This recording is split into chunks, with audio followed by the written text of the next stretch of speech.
4:47 in the morning.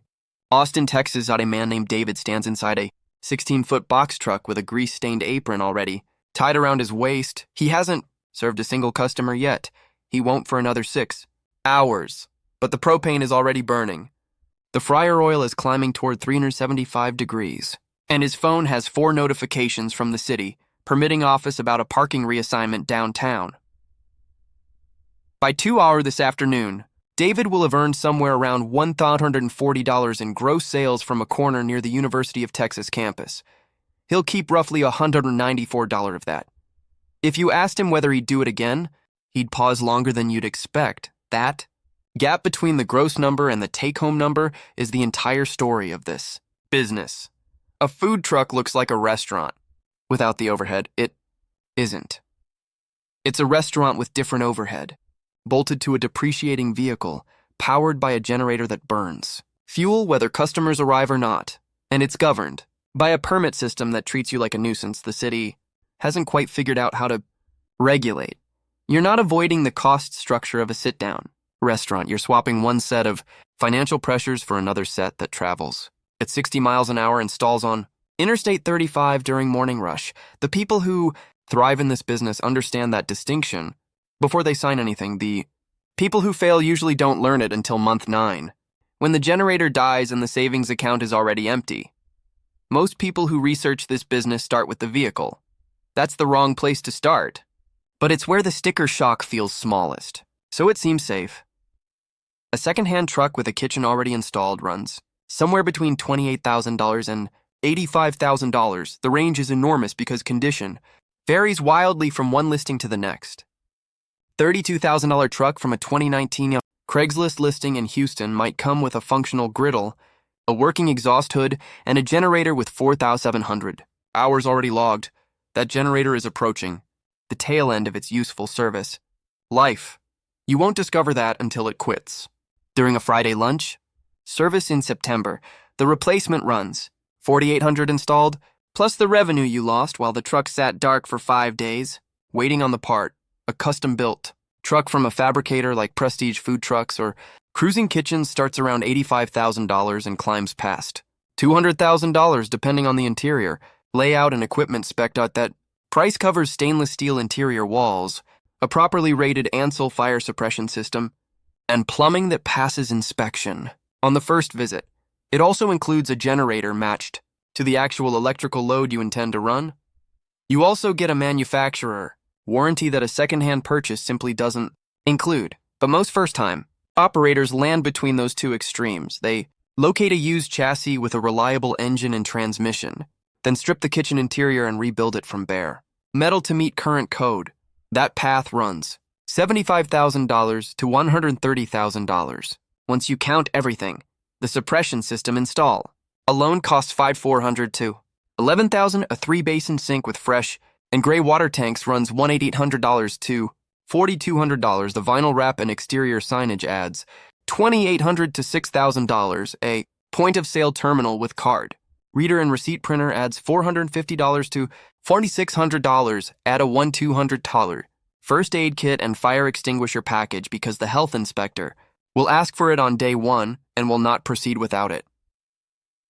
Realistic, all-in cost to place a code-compliant, fully operational food truck on the road in a major American city sits between $105,000 and $155,000. You haven't purchased a single onion, but you can't purchase that onion until the government confirms you're allowed to. Every municipality in America treats food trucks differently, and none of them treat food trucks simply. You need a general business license, a food handler certification for every person who touches raw ingredients, and a mobile food vendor permit.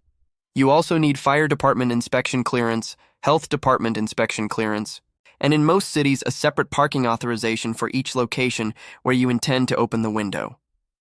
In San Francisco, the application queue for a new mobile food facility permit through the Department of Public Health can stretch 14 to 19 weeks from submission to approval.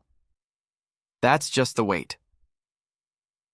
The permit itself costs $872 annually, and that's before the separate Department of Public Works sidewalk permit, the fire inspection fee, and the annual vehicle reinspection. New York City famously caps its full-term mobile vending permits at roughly 5,100 citywide. The waitlist holds over 10,000 names, so operators rent permits from holders who obtained them in the 1990s and never intended to run a truck. That rental alone costs $1,000 to $3,000 per month, and it technically violates city regulations. But enforcement is thin enough that the practice continues openly. In Portland, permitting is simpler on paper, but the city organizes truck legal zones into designated pods. The prime pod spots carry their own monthly site fees on top of the base permit. First-year regulatory spending across permits. Inspections, certifications, and legal review averages $11,000 to $29,000 depending on which city you choose. After year one, recurring annual compliance costs settle between $7,200 and $18,000. None of that is optional, and none of it earns you a single dollar. Now comes the expense that surprises almost everyone who pictures this business as freedom from a landlord. In nearly every regulated American city and across most of the United Kingdom, a food truck operator must be affiliated with a licensed commissary kitchen. That commissary is where you prep ingredients each morning, store bulk inventory overnight, fill your freshwater tank, and empty your gray water. You also scrub your equipment there after each shift. It's a commercial kitchen you rent by the hour or by the month, and it functions as your legal home base. In cities like Denver or Nashville, commissary rental runs $750 to $2,400 per month for a reserved morning block. In Los Angeles or Chicago, you'll pay $1,200 to $2,200 depending on cold storage, access, and whether the commissary provides shared equipment like commercial mixers or blast chillers. You thought the truck freed you from paying rent. It didn't. It gave you a smaller kitchen and a landlord who also serves 11 other trucks from the same loading dock, and the commissary controls your clock in ways a traditional lease never would. Your prep window might be 5 a.m. to 7:30 in the morning. If you arrive at 5:14, your slot doesn't extend to 7:44. If the operator before you ran long by 20 minutes, you absorb that loss. Every minute of missed prep time either shrinks your menu for the day or delays your departure. You arrive at the lunch spot after the first wave of foot traffic has already walked past. One alternative gaining ground in several cities is the shared commercial kitchen model run by companies like Cloud Kitchens or Kitchen United. These spaces offer flexible hourly booking, often at lower monthly commitments than a traditional commissary, but they carry their own constraints. Limited cold storage allocation, no guaranteed slots during peak morning hours, and sometimes a facility location that adds 30 minutes to your drive to the service area. The rent follows you no matter which model you choose. The vehicle itself demands a category of attention you've never dealt with before. Your truck isn't a car with a kitchen attached. It's a commercial vehicle hauling 4,000 to 6,000 pounds of equipment, water, propane tanks, and food inventory. And it handles accordingly. Tires wear faster under that load. Brakes need service every 18,000 to 24,000 miles rather than the 40,000 you'd expect from a personal vehicle. The transmission absorbs more strain and fails more frequently, especially in stop-and-go city driving. The budget: $350 to $900 per month for routine vehicle maintenance in a year where nothing major goes wrong. Now add the kitchen side. The generator runs 6 to 9 hours per service day, burning diesel or gasoline the entire time. It needs an oil and filter service every 100 to 150 operating hours. Fryer oil degrades and needs cycling every 3 to 5 service days. The refrigeration compressor works harder in summer heat and risks seizure if you skip its service. Interval: the flat-top griddle. Surface warps over time without proper seasoning, and re-leveling equipment repair and replacement averages another $200 to $600 per month in a normal year. In a year, when the generator fails or the compressor seizes, a single repair invoice lands between $3,500 and $7,500. That invoice doesn't ask whether you had a good month first. You need fewer employees than a sit-down restaurant. That much is accurate, but you need at least one person besides yourself, and a serious operation requires 2. A prep cook who arrives at the commissary at 4:30 in the morning earns $14 to $19 per hour depending on the local market. A line cook or cashier working the service window earns a similar range.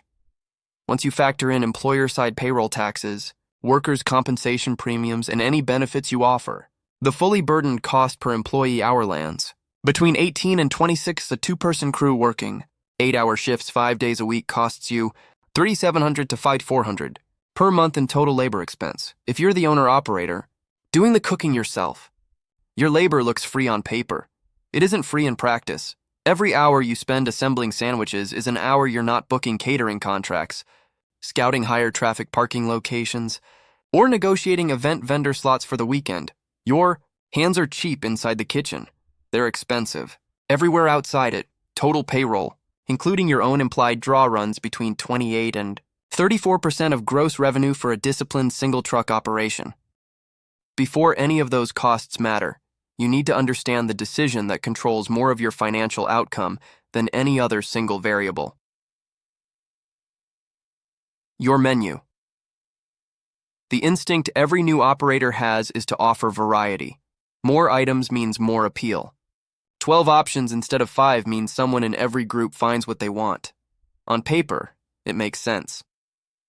In a 90-minute lunch rush inside a truck with 72 square feet of workspace, it's a financial disaster. Every item you add requires its own ingredients, its own prep sequence at the commissary, its own storage container inside a refrigerator already fighting for space. A 12-item menu means your line cook switches between 12 assembly patterns under time pressure. Customers watch through a window 3 feet away. Ticket times climb from 55 seconds toward 90. Over a full rush, that costs you 25 to 35% of your potential daily revenue. Not because demand dropped, because your kitchen couldn't move fast enough to capture it. The most profitable trucks in every American city run 4 to 6 core items. That's not a creative limitation. It's the single most important financial decision you'll make after buying the vehicle. A tight menu means faster ticket assembly, which means more customers served per hour. It means smaller ingredient lists, which means less spoilage and tighter purchasing. And it means your employees can master every plate instead of fumbling through a dozen variations while the line grows and customers walk away. The second menu decision that directly shapes your margin is ingredient cost architecture. A smoked brisket plate with house-cut fries is a beautiful product. It also carries a raw food cost of 36 to 44% of the ticket price. You can't build a profitable truck entirely on high-cost proteins. The operators who hold their overall food cost below 28% always pair one premium anchor item with 2 or 3 high-margin companions: fries, rice bowls, bottled drinks, elote cups. Items where the ingredient cost runs 9 to 16% of the sale price. Those companions subsidize the star of the menu and give you enough margin room to absorb a bad weather day without bleeding cash. Line all of the fixed costs up and look at them together. Commissary rent, $1,100, permits and recurring regulatory compliance, $650. Fuel for the vehicle and the generator combined, $480 to $1,300 depending on route distance and daily service hours. Liquid propane for cooking, $220 to $480. Insurance across commercial auto, general liability, and onboard equipment coverage, $290 to $575. Vehicle and kitchen equipment maintenance averaged across both calm months and disaster months, $550 to $1,100. POS subscription, cellular data plan, accounting software, inventory tracking tools, $175 to $340. Now add the loan payment. If you financed $80,000 at 5% over 5 years, that's $1,603 per month. Total fixed monthly overhead before you've purchased a single ingredient or paid a single employee runs between $5,065 and $7,548. That number arrives whether you serve 400 customers in a month or whether you serve 0. Before looking at total revenue, you need to see what happens to a single transaction. A customer hands you $14 for a meal. Sales tax comes off the top. In most American cities, that's around 8.25%, so $1.16 goes directly to the state. You're working with $12.84 now. Your raw food cost on a well-managed truck targets between 27 and 32% of the net sale. At 29%, that's $3.72 down to $9.12. Packaging is next. The compostable box, the bag, the napkins, the sauce containers, the utensils, that's $0.62 to $0, $75 per order. Now $840 card processing fees from Square, Toast, or Clover run roughly 2.6% plus $0.10 per swipe. On this ticket, $0.44, now $7.98 then labor. Even if you cooked it yourself, your time carries a cost. If you have a paid employee at $17 an hour, the burdened rate is closer to $21. Spread that across the orders they help produce in a shift, labor allocation runs $2.10 to $2.60 per ticket. You're left with roughly $5.50. That's your contribution margin. That's everything you have to cover the full weight of your monthly fixed costs. If those fixed costs total $6,200 per month, you need 1,127 orders just to break even. That means serving 38 tickets per operating day, 6 days a week, before you've taken home $1. One bad menu decision, one slow ticket time, one afternoon, where the line never forms, and that number starts slipping further away. So where does the revenue come from? Street service is the obvious channel, and the one people picture first. You park in a permitted spot, fold down the service window, and sell. A strong downtown lunch location in a city like Philadelphia or Seattle generates $800 to $1,600 per day in gross revenue during peak season. But that headline number conceals an important pattern.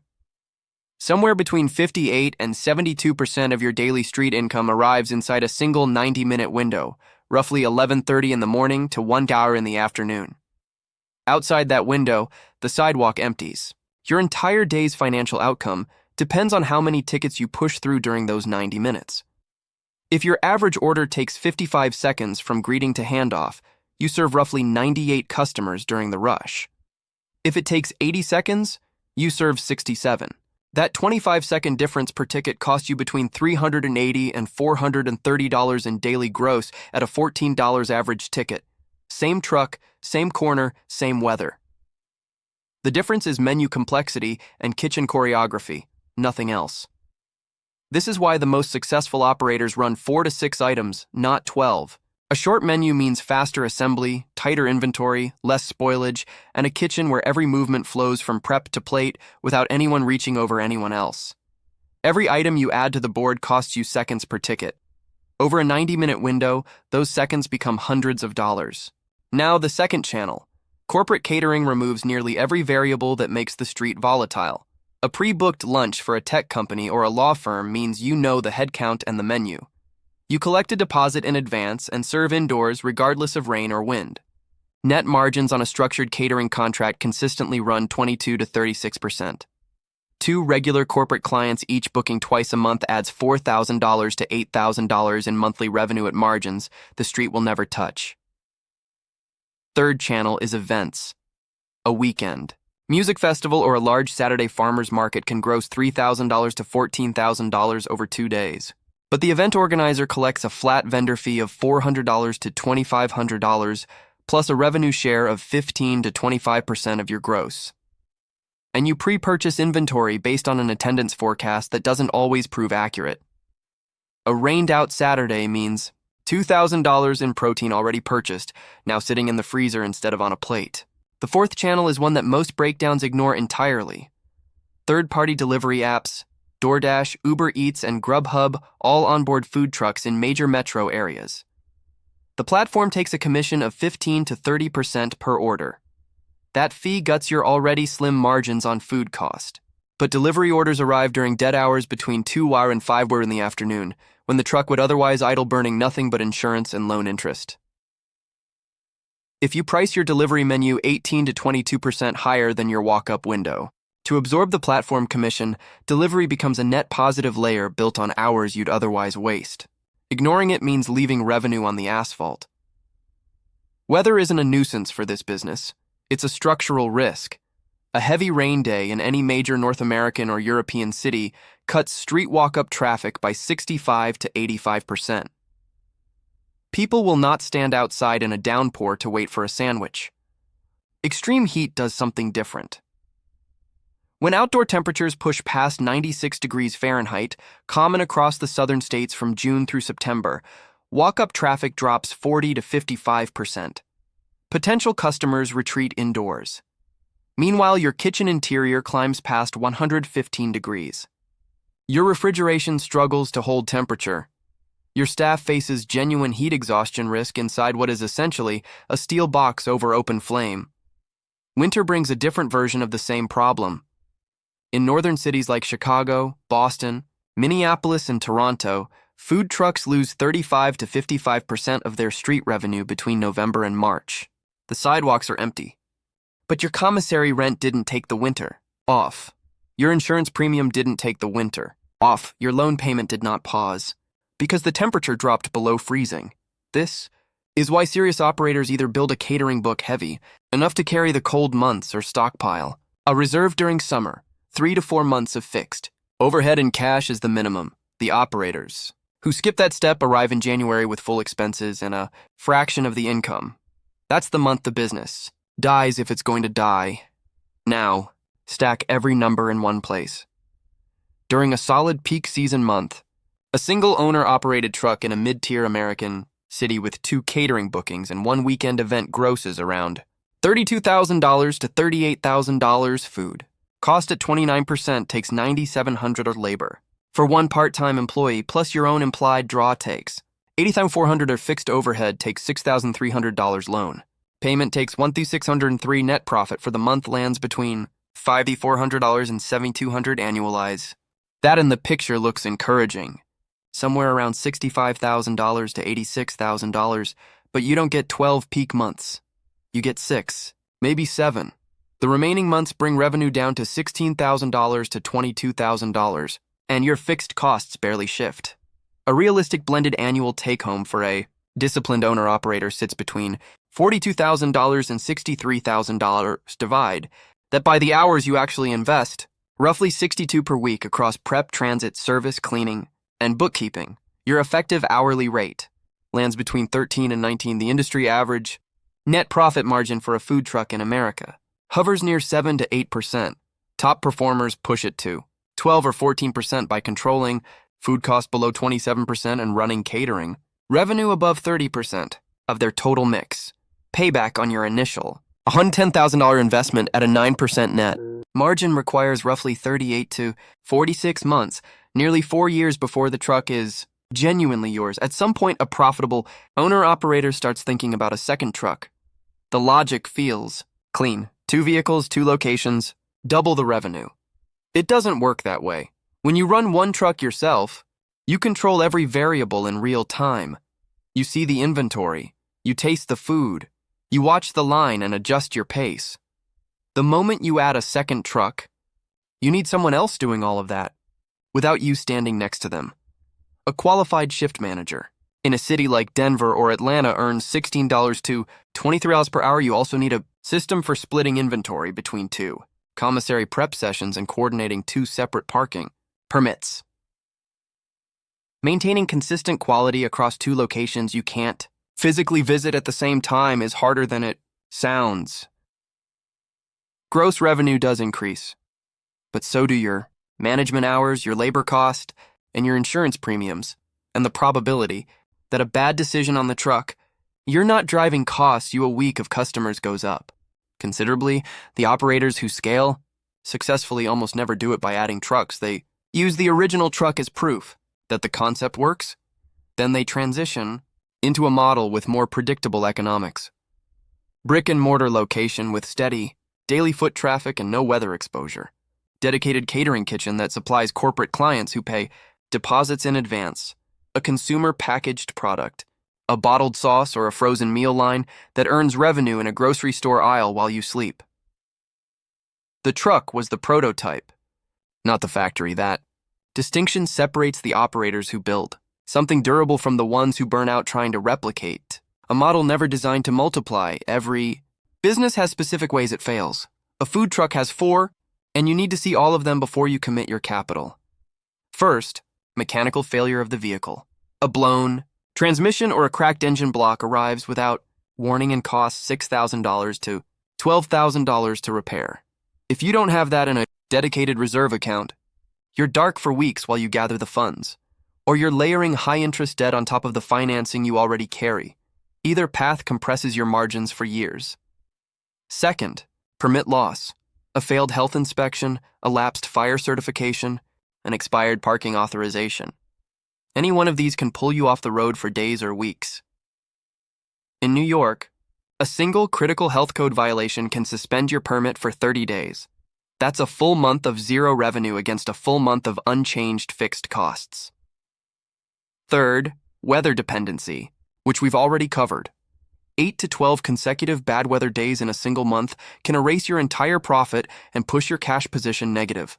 And the fourth, the one that competitor videos consistently skip, is operator burnout. The 4:30 a.m. alarm 7 days. Straight, the kitchen interior pushing past 115 degrees in a Dallas July. The generator that won't turn over at 10:45 when you're already parked and the line is forming. The customer who sends the order back twice and leaves a 1-star review while you watch through the window. The health inspector who arrives unannounced during your highest volume service hour. The physical and psychological toll of running a food truck for 2 or 3 continuous years without a genuine break is why most operators sell. Not bankruptcy, not debt exhaustion.